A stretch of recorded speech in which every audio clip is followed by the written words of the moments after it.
Bonjour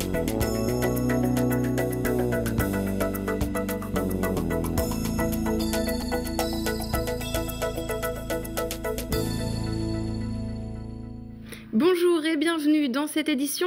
Nous recevons l'écrivain Catherine Robbe-Grillet. Dans son dernier livre, elle évoque sa vie avec Alain Robbe-Grillet, cinéaste et chef de file du nouveau roman. On en discute tout de suite avec elle.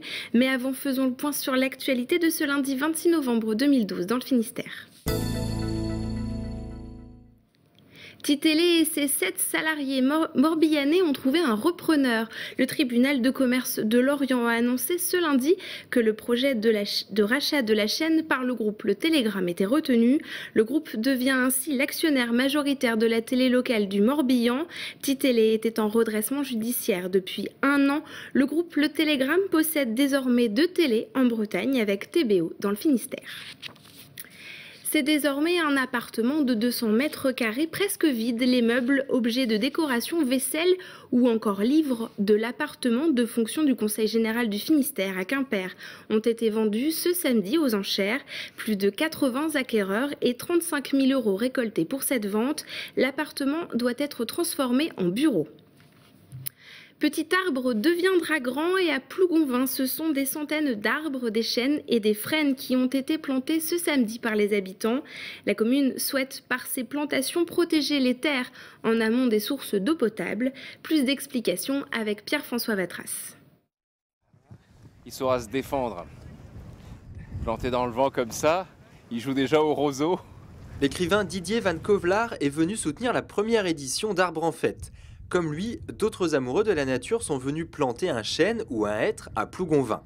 Objectif de l'opération, montrer que les Bretons sont sensibles à l'écologie. Ces arbres, qui sont des feuillus, vont piéger l'excès de nitrate par leurs racines. Et avec les feuilles et les branches, ils vont capter du CO2. Donc il va une double action positive par rapport à l'environnement. Au total, 12 000 arbres seront plantés et c'est justement 12 000 habitants qui bénéficieront de l'eau purifiée par leurs racines. Ce terrain est une zone de captage de l'eau. Il est situé en amont des installations du syndicat des eaux. On espère pouvoir obtenir une eau de qualité à 30 mg de nitrate d'ici une dizaine d'années. Actuellement, on est autour de 33-35. Le syndicat des eaux des 3 communes environnantes a déboursé 50 000 € pour une dizaine d'hectares de plantation. Un investissement pour les générations futures. Ces arbres arriveront à maturité dans 50 ans. Noël, c'est dans moins d'1 mois maintenant et au domaine de Trévarez, depuis ce week-end, la magie de Noël s'est installée. Autour du thème du conte, des figures majestueuses sont exposées dans le château, des installations lumineuses pour rentrer en douceur dans la rêverie de Noël. Pierre-François Vatras nous fait découvrir cet univers enchanteur. Les bottes du Chaboté, le miroir de Blanche-Neige ou encore les robes de peau d'âne, c'est toute une collection d'objets merveilleux que l'on découvre dans le grenier du domaine de Trévarez. Avec de telles preuves de leur existence, comment ne pas croire aux personnages de contes? Certains dans cette mansarde les ont même vus de leurs propres yeux. J'ai vu le loup, petit chaperon rouge. Le lapin d'Alice au Pays des Merveilles est aussi passé par ici. La clé du grenier, c'est notre imagination. Nous, on parle encore d'exposition, mais ce n'est pas vraiment une expo, c'est plutôt un grand décor, une grande installation dans laquelle il faut venir farfouiller, déambuler, un petit peu comme on veut, entendre les pas sur le plancher de ce grenier, les petites courses entre différents objets. J'ai l'impression que ça a l'air de bien fonctionner. Ici, les héros ne restent décidément pas enfermés dans leurs livres. À l'atelier marionnette, les petits doigts s'activent sous le regard de Gwenolé. Il y a 3 contes qui sont proposés aux enfants. Le Petit Poucet, Blanche-Neige, Cendrillon. Plus tard, il y aura Peau d'âne aussi. Voilà, donc c'est des contes qu'ils connaissent bien et qui mettent en scène grâce à ces marionnettes qui sont très faciles à faire mais qui plaisent énormément.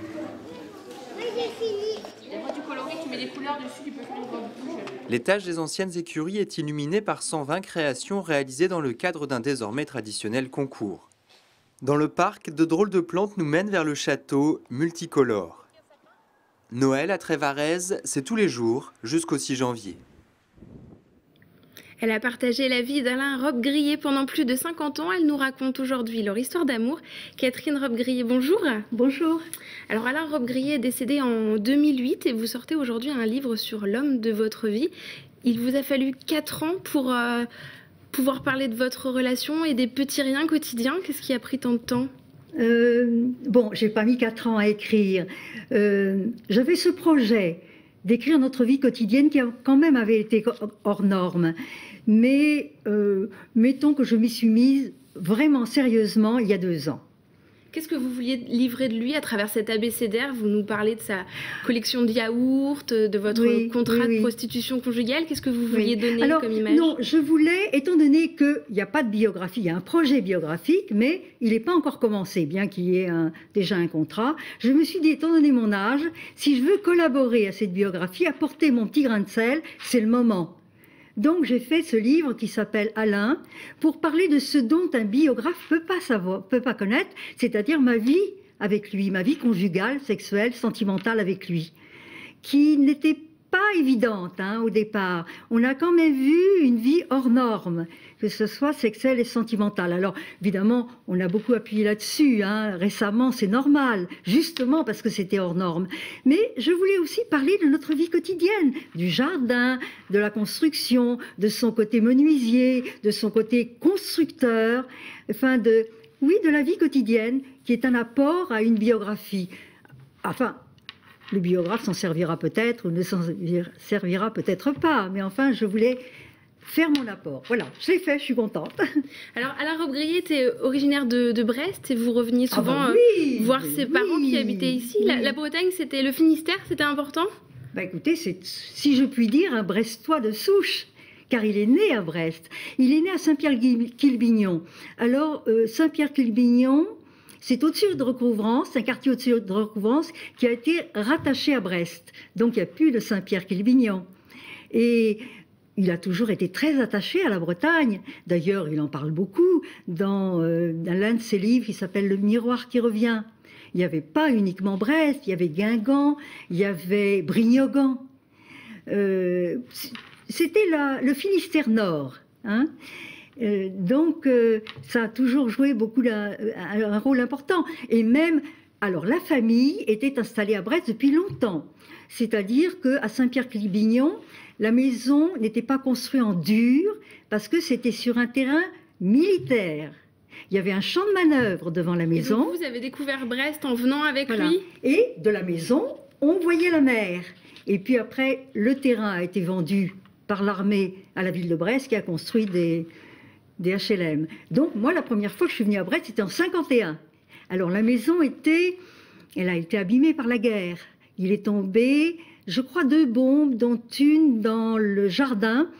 Et alors, ma belle-mère, avec beaucoup de courage, s'est mise à la reconstruction d'une partie de la maison. Elle n'a pas été totalement détruite. Et Alain a refait le jardin. C'est-à-dire, vous retrouviez... Voilà. Ça existe, ça existe toujours. Vous pouvez aller rue Franchet-l'Espéret, vous retrouverez la maison et vous retrouverez le jardin tel qu'Alain l'a créé. Et même ma belle-mère, qui était sûre que son fils avait du génie, avait laissé dans la façade un creux pour mettre éventuellement une plaque où il y aurait écrit Alain Robbe-Grillet, né le 18 août 1922. Enfin, vous voyez, elle était prévoyante. Elle était effectivement prévoyante. Alors justement, quand vous en parlez, vous semblez dévoué à lui. Il prend encore une grande place dans votre vie. Quelle place avait-il pour vous et vous, quelle place vous aviez dans sa vie ? Mais écoutez, c'était tout. C'était tout, puisque il y a une des lettres, parce qu'il m'écrivait des très belles lettres d'amour, et il y a même une de ces lettres où il dit que si je n'étais plus là, il continuerait sans doute à écrire la même chose, mais ça n'aurait plus d'importance, ça n'aurait plus d'intérêt. Alors, dans le livre, c'est vrai qu'on découvre toute votre vie conjugale, vous ne nous cachez rien. Non. On découvre un couple d'artistes sans enfants qui a des relations sadomasochistes. Est-ce que c'était une image, j'imagine, du couple qu'on n'avait pas l'habitude de voir, même encore maintenant dans la société ? Non. C'était pas trop difficile à assumer comme image ? Vous savez, l'image en question, ça a été beaucoup plus tard, parce que tout ça a été caché, on n'exposait pas sa sexualité dans les années 60. Donc, ça se disait, on savait qu'on avait quand même un peu des mœurs un peu bizarres, un peu particulières, mais ça s'est découvert au moment où je suis passée à la télévision dans l'émission de Pivot avec une voilette, et là, ça a été clairement dit, puisque j'avais écrit un livre qui s'appelle « Cérémonie de femmes ». Donc, mais ça se savait. Donc il y a quelque chose de contradictoire avec ces mœurs quand même un peu sulfureuses, hein. Et en même temps, une histoire d'amour qui a commencé en 1951 et qui s'est terminée en 2008. Donc je suis restée auprès de lui pendant 57 ans. Et aujourd'hui, vous ne vous cachez plus pour non, parler. Je ne cache plus. Et je veux souligner ce que j'ai dit ailleurs, mais je le répète, que c'était une histoire d'amour qui était basée sur la transparence. C'est-à-dire que j'étais libre de faire ce que je voulais, et Alain aussi, mais on se racontait tout, vraiment tout. Et alors je dis souvent, c'est pas une recette, hein, mais ça a très bien marché entre Alain et moi. Et donc vous nous la faites partager dans ce livre. Voilà. Merci Catherine Robbe-Grillet d'avoir répondu à nos questions. On rappelle que ce soir vous êtes en dédicace chez Dialogue à Brest. Bonne soirée sur TVO, merci de nous avoir suivis. À demain.